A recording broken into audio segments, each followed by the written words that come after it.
কি হবে আলেম হলে ইমাম সেজে মসজিদেতে, পারো যদি হক কথাটা উচ্চ স্বরে না বলিতে। চাকরি ভয় করো যদি ছাড়িয়া দাও এই না গদি, চাকরি ভয় করো যদি ছাড়িয়া দাও ইমামতি। কি হবে ধোকা দিয়ে আল্লাহকে, অযথা বিদ্যা শিখে যদি না গড়তে পারি শোষণবিহীন সমাজটাকে।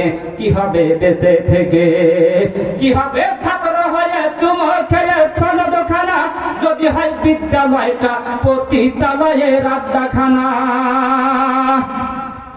কি হবে যুবক নামের বোঝা হয়ে ওই ধরাতে, যে দেশে মা বোনেরা ধর্ষিতা হয় দিনে রাতে।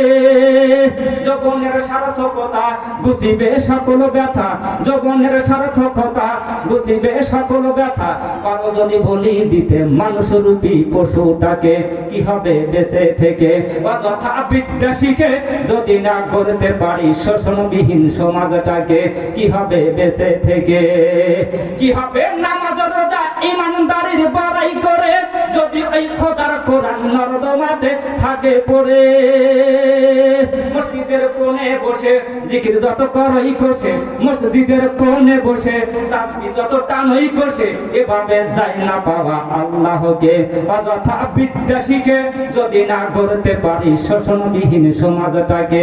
কি হবে বেঁচে থেকে, কি হবে কিতাবাদের তালিম দিয়ে মাদ্রাসাতে, যদি ওই খোদার কোরআন নিষিদ্ধ হয় আদালতে।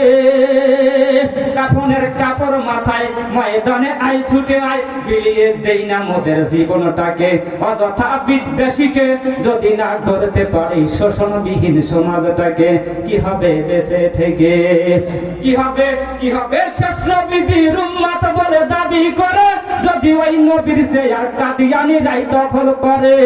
নবীজির জন্য যদি রক্তের বহে নদী, নবীজির জন্য যদি রক্তের বহে নদী, তবুও সর্বনা এর দাবি থেকে।